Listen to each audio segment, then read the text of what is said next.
I think I have tended to see the temptations in the wilderness, our gospel reading always for the first Sunday in Lent, as a young man's story.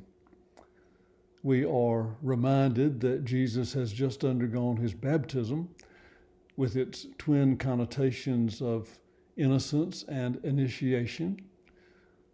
I've always felt a little frustrated that our Lord's story is so constructed that his first post-baptismal experience is negative.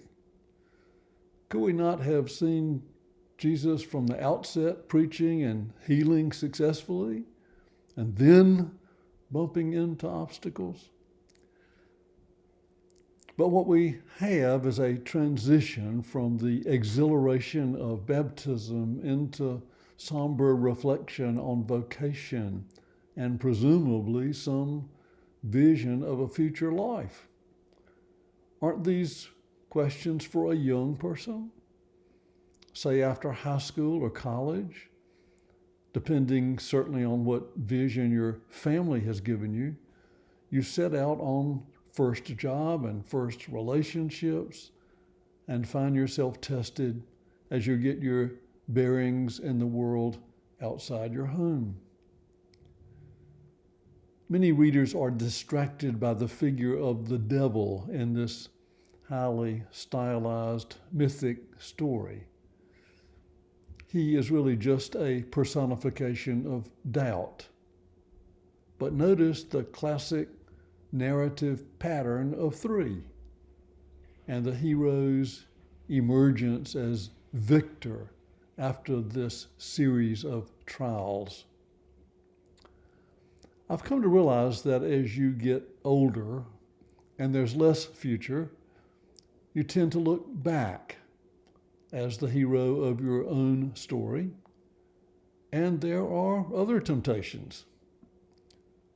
Old age can be a desert experience with its sense that there is less of what gives life, less meaningful work, perhaps fewer friends, often distant family, dull baubles that once glittered, and seemingly endless time stretching out before you for which you have to provide meaning.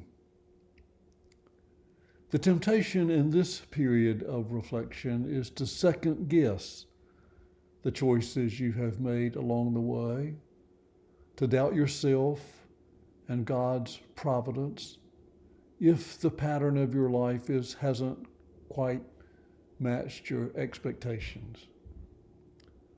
But I think God longs for you to remain the hero of your own story. And that may mean forgiving yourself and maybe forgiving somebody else. You won't be able to change the past, just as Jesus couldn't change the future. So there's no need to put God or yourself to the test.